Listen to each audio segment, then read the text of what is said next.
Sige na. Kanang Barnett, pag-andam na mo kay time is running. Here, Tom. We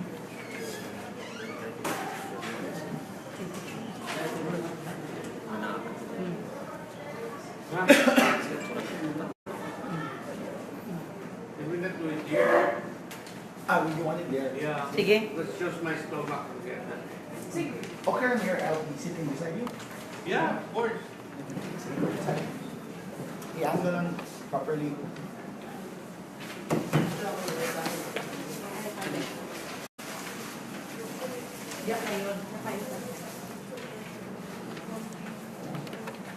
Will you leave the file? Leave something. Right. Leave something. Para na everyone. Layo yun. Layo. Okay, let's get started. Shoot. Slide. Yes, it's like. All right, good morning to everybody. Good morning, Facebook Philippines, Facebook Live. We're Qualfon Philippines. My name is AJ. I'm your host for today. I'm very privileged to have with us for today the father of Cebu City, no other than Honorable Mayor Tommy Osmeña. How about we give a round of applause? We have people out here.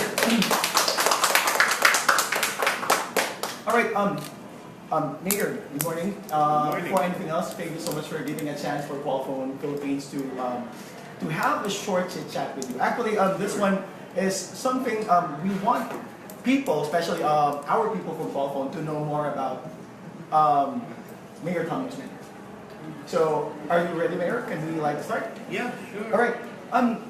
First question, Mayor. When it was very interesting on how BPO started.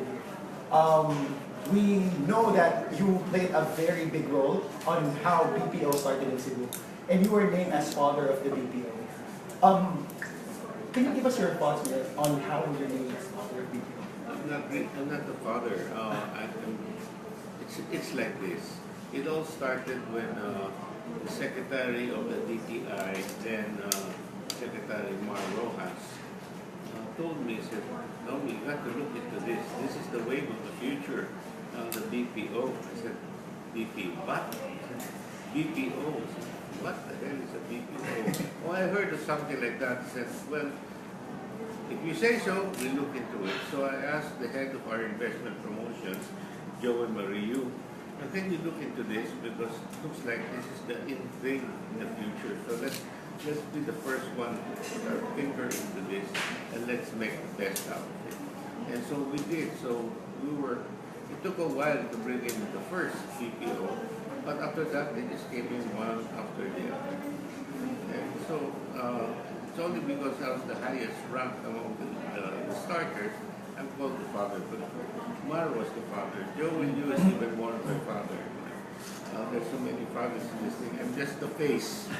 I'm just the face that represents the government in bringing in the BPO. Mayor, given that we started with you started with one BPO, now we can see that IT Park has been the place for all the call centers. Can you tell me, Mayor, right now, how do you foresee the BPO industry experience in this thing? The BPO industry has built-in deficiencies that we are trying to address. One, because the problem is that many agents really don't like the idea of working in the middle of the night, for a taxi, all these inconveniences. And so we're studying that very, very carefully, and we also find that because of this stressful and difficult job, the attrition rate is quite high. 50% a year is the minimum. And then on the other hand, the BPO needs more people. And there are many people who are qualified for the BPO that simply don't like the job. So we're going to study a situation where we're going to create a new BPO city. But it will be focused on the agent. Okay. So we have surveyed 11,000 agents and we have a pretty good idea of the profile of these agents. 50% is voice. In other words, they have a time zone problem. Okay. Yes. And 30%, more than 30% are not from Cebu. And then more than half are renting their living quarters because of their job. Yes, true. And then so we're designing a mythical city that doesn't exist. How should it be like? And then we're trying to draw up the programs, and then we're going to build it. So it's designed towards the call center agent. I'm going to give you a place where you would want to work. Now, the critical component here is that we're offering the agent an opportunity to get a college degree, to get a master's degree, or to get some kind of credentials so that they will be able to get a better paying job. And they ask, many ask the question, how is this possible? I said, it's time management. Well, if your work starts at 9 o'clock in the evening, your studies, and right before your work in the same building. So after you study, you go up next floor and go to work. So the transition is smooth, and the rest of the day is left undisturbed. So it gives you time to rest. And then on top of that, your living quarters is in the building also. So you don't have to waste time commuting, you don't have to worry about traffic, safety, and all these other built-in features addressing the needs of the agent. So that's what we're doing, and our response rate is that high, very high, very high, over 90%. Mayor, I've heard about the term BPO on fire. I think it came from you. Can you tell us what BPO on fire is? We're thinking of putting up a resto bar, but it's very iffy, and we're still studying it in the waterfront hotel. Oh, okay. And it's designed to be a membership club. What we want to do is we want to create a place only for BPO agents. So in essence, we'll open 3 o'clock in the morning or something like that. And then we'll have activities there that the BPO agent normally will not be able to have their present situation, because the BPO agent does not have a very good social life. So we're going to try to fill in those blanks and those needs. There will be activities where they can meet each other, where they can mix with each other.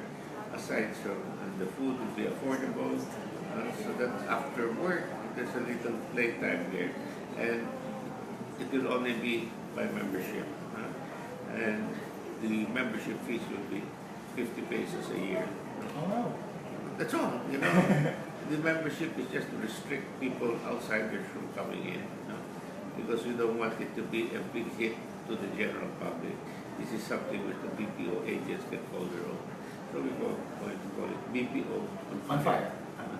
Oh, just for a while. To everybody who's watching Facebook Live right now, this is Qualfon's Friday Live Day.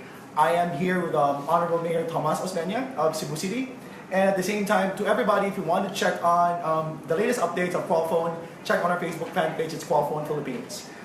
Mayor, now, let's talk about, besides the BPO, Mayor, I know you've been really working hard to make Cebu City one of the best cities here in the Philippines. What are your other plans for Cebu City, besides the BPO? Well, we have two sets of plans. One is forward-looking, like the BPO education enhancement, work opportunities. The other one is also addressing the obstacles that will prevent us from moving ahead. So we're having problems with drugs, with traffic, with garbage collection, with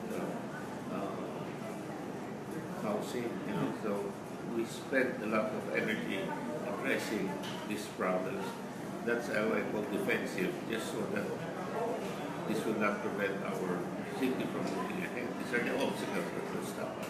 On the other hand, we're strong in certain things, one of which is BPO and other types of investments and activities to make us move ahead. Now, Mayor, now we've talked about mostly more of the things that you do. as the mayor of Cebu, can we go on a lighter note, Mayor? Being the father of Cebu for the longest time. Now let's talk about you being the father of your son. How is it? Because I know all of our Facebook viewers right now see you as a very hardworking mayor. They don't know on the lighter side of Mayor Tommy Osmeña. Can I ask Mayor how?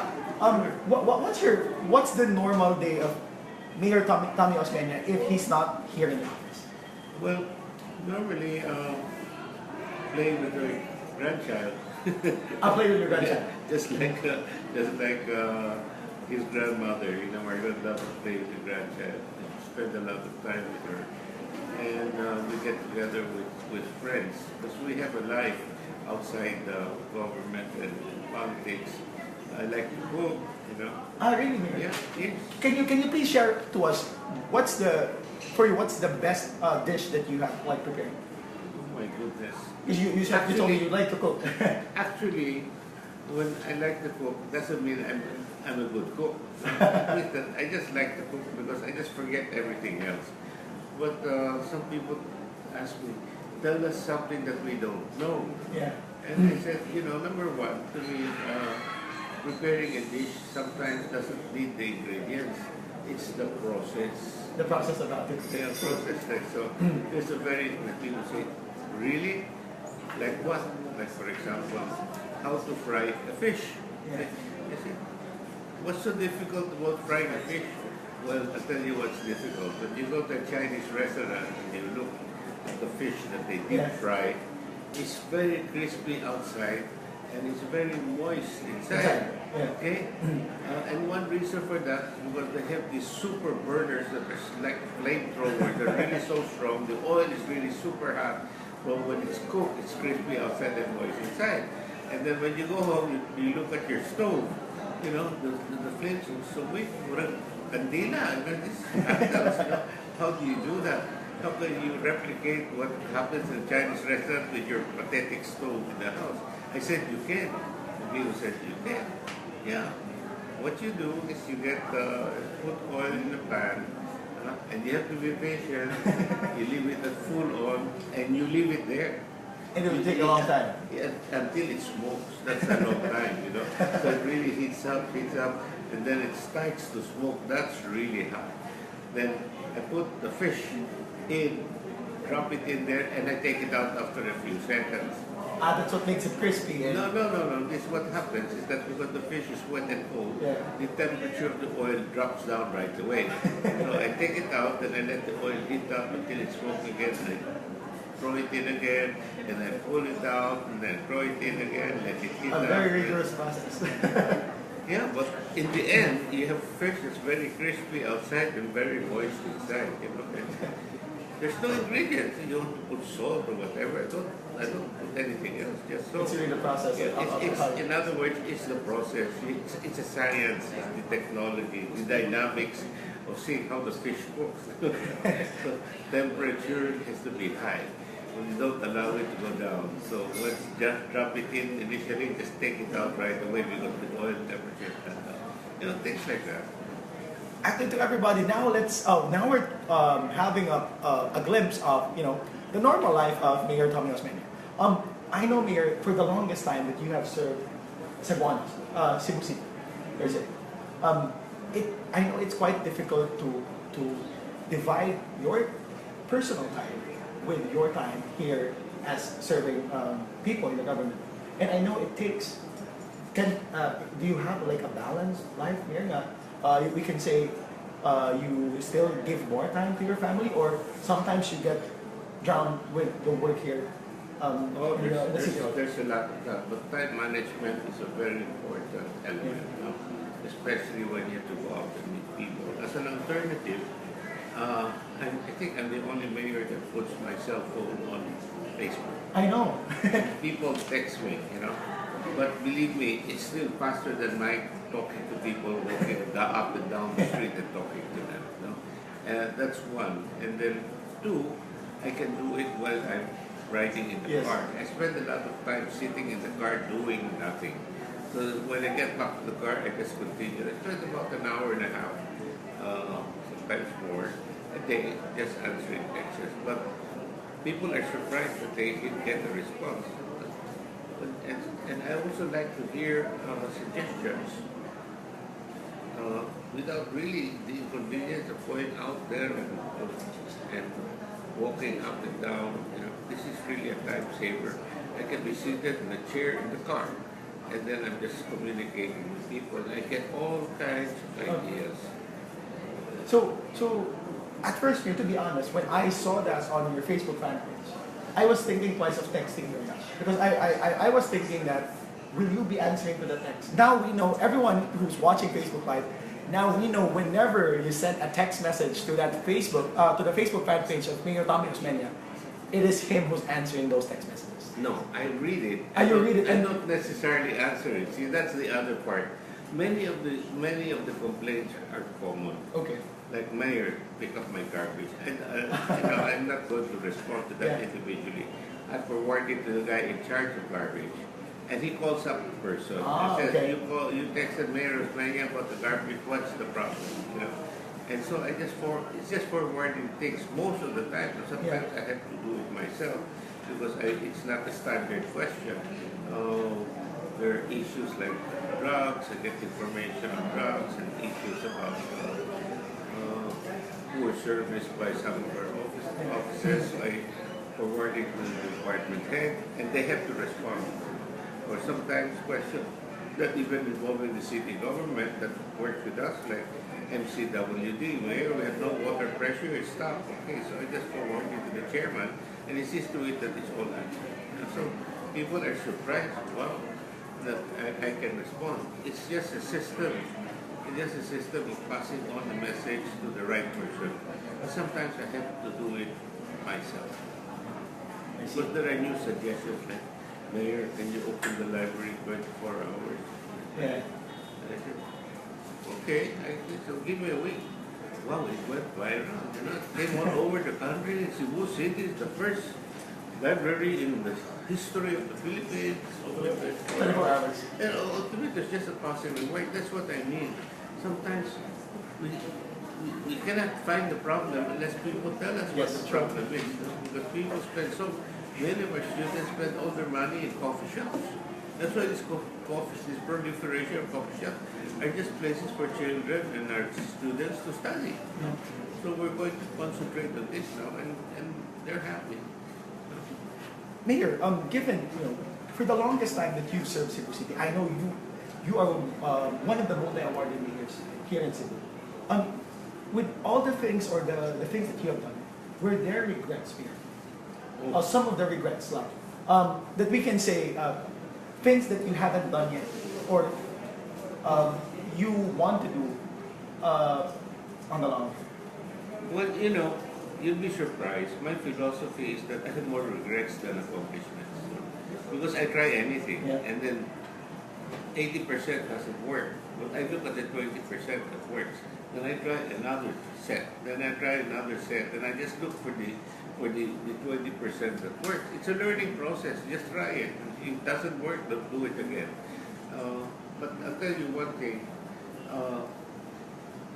Here's one that's very unusual. The BRT, the Bus Rapid Transport. I read about it in 1992 that there is this city in Brazil called Curitiba that's a very innovative way. They run the buses like trains. And I read it in Reader's Digest, and I read it in Time Magazine twice. And I said, I think this will work in Cebu. But I haven't had the chance to get to know more about it until in 1997, 5 years later, when I had the chance to go to Brazil. So I went all the way to Brazil, which, believe me, so far away. When you reach Los Angeles, you're only halfway. You have another 14 hours. You have to go down to the world ends in Los Angeles. No, sir.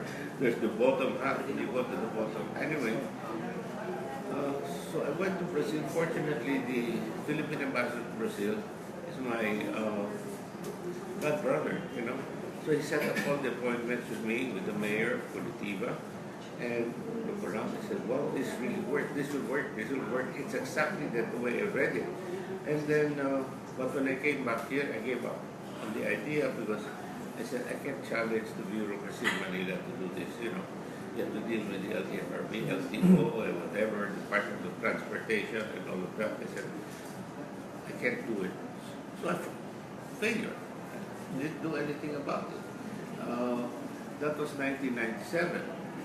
Fast forward 11 years later, there were two American bankers from ADB where we had lunch, and they mentioned, Mayor, there's this wonderful transportation system that will work in the Philippines, but the government is too stubborn and don't have the political will. I said, what are you talking about? We're talking about the BRT. I said, what's the BRT? Bus rapid transport. I said, what's the bus rapid transport? They use these buses like trains. I said, I went to Curitiba over 10 years ago and said, that's it. And I said, what do you mean that's it? That's it. That's the BRT. I said, of course not. And I was there. I never heard the word BRT. I was there for 5 days. Never heard a single word about BRT. They said, well, now the whole world is adopted to it. Really? I said, well, you don't have to convince me because I was there even before it was being BRT. And then during this lunch, I said, because they kept saying, what a waste, what a waste. So I said, look, can you give me some money? Can you give me a small grant, me, the city, so we can do a pre-feasibility study? So they said, why don't you send us a letter, okay? And we'll see what we can do with it. So I told my city planner, said, you prepare the letter to the ADB, channel it to these two guys, and then, you furnish one to the World Bank, and you furnish one to the Japanese government. And a few weeks later, they told me, all three approved. I said, it came back from the grave because I just completely wrote it off. So what are your failures? This was a failure. I didn't do anything about it for 11 years. It came back from the grave. And so we did the pre-feasibility study. They spent for it. And then we had a full-blown feasibility study granted by the World Bank. They spent $1 million just to do the study. And they said, we're ready to let, and they went to the Philippine government, they went to NEDA, and then something happened. I lost the elections. So it got lost somewhere there, and then the mayor doesn't understand what's going on, and then the president, Pinoy, disapproved it, because I'm not interested in those things. So he disapproved it, and then after 6 years, towards the end of his term, he decided to approve it. So now we're here, and now there are people still trying to block it. But but that's one. That's one example of it didn't work. I gave up on it, and then it just came out from the grave. But right now, Mayor, you still have plans of making the BRT running here in Cebu. I think it will It's be approved. It's already SRP. approved. It's approved. It will end. It will pass through the SRP. Wow. So to everybody, that's something that's new. Mayor, this is just something, there was a question on Facebook Live. They were asking are there plans of giving jobs to certain sector like the single moms or the single mothers, Cebuano single mothers? Well, that's one of our side projects for the call center city.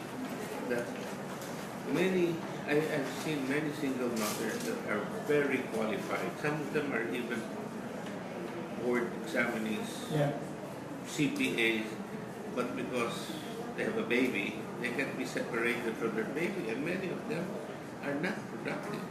They have to stay in the house. Sure. Sometimes they're just the helper in the canteen downstairs because they can't feed their kids. Sometimes they have to go back to the province to their parents and plant vegetables. And it's really a waste because these people, many of whom are qualified to join call center, can end up earning 20,000, 25,000 pesos a month. And here they are trying to survive on 300 pesos a day if they're lucky. So we're putting a program, and it's basically a very big social experiment, but an experiment where we're giving a home to single mothers where they can work in a call center. So a home and a job. That's very nice. A very good combination. Mm-hmm. Mayor, one of the problems that you talked about a while ago, you talked about trash. What? The trash, garbage. Yeah.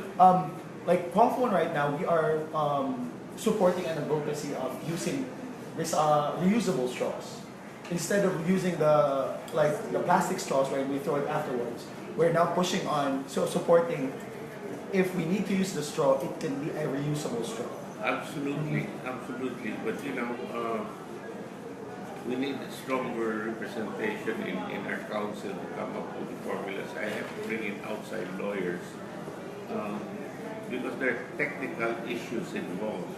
So what I told them to do is copy what the other cities have been successful doing. Why we have to reinvent the whole thing? Just see what they're doing and just copy it. That's cheating, but who cares? The important thing is to make life better for us and our environment.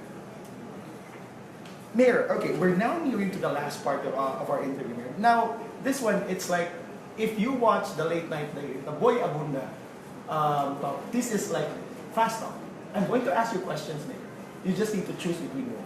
Or I need to ask you a question, you just give me an answer. A quick answer. Are we okay? Yeah. All right, everybody, please get ready. I'm quite scared on this one. No, I'm just kidding.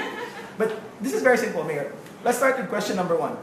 Do you prefer coffee or water? Water. Water. Do you eat more of salad or pizza? Salad. Salad. Do you love sleep or long walk? Sleep. Sleep. Do you prefer reading the news or watching the news? Reading the news. Reading the news. What could be your favorite pastime? Cooking. Cooking. Favorite book that you've read? Many military books. I like military. Military books. The favorite food? If you cook? Filipino food. Yeah. Do you prefer an urban place or nature? Combination of both. Combination of both. Yeah. I need nature with a nice toilet. Don't give me nature with no toilet. That's going too far. Mayor, if you're relaxing, are you more of drinking a cup of coffee or a bottle of beer? Beer. Bottle of beer. All right. Actually, that's the last part, Mayor. Before anything else, Mayor, thank you so much for giving us time for Qualfon You're Philippines welcome. to be with you. And also, thank you so much for wearing our shirt. It fits you very well. And also, once again, Mayor, we'd just like to invite you. We have one event that's coming up. It's Ohana Lifestyle. It's more of Qualfon having a new campaign of spreading the news of having more life or the family in a company. We are promoting it on July 14. That's wonderful. Yes. Yeah. We want to send a message to especially people working in the BPO that there's more life in Qualfon, because in Qualfon we have an Ohana. If you've watched the Walt Disney movie Lilo and Stitch, we got it there. Ohana means family. It means no one is left behind. So Qualfon right now is aligning all the programs wherein we try to reach out to people to let them be part of the family, and we don't leave anyone behind. So that's so refreshing to hear. and Mayor, we would like to. I'm now personally inviting Mayor to be there on July 14. I hope you will be there. There's going to be a lot of activities that will be happening, and also there will be something, Mayor, that we would also like to give, especially to those people who are on that event. And Okay. I hope to see you there. Okay. Once again, to everybody, this has been Friday Live Day. My name is AJ. I'm representing Qualfon for Qualfon Philippines. And again, once again, thank you so much. We got here Mayor Tommy Osmeña. We got a 30-minute to 40-minute talk on knowing more about the father of Cebu City. How about we give a round of applause to Mayor Tommy Osmeña? Thank you. Thank you for having me. And also later this afternoon, we still have Friday Live Day, 4 p.m., wherein we feature other speakers that we'll be having on our Ohana Lifestyle on July 14 at SM Trade Hall. To everybody, once again, my name is AJ. Thank you so much for watching our Facebook Live. Qualfon Philippines, here we go. Take care and have a good day.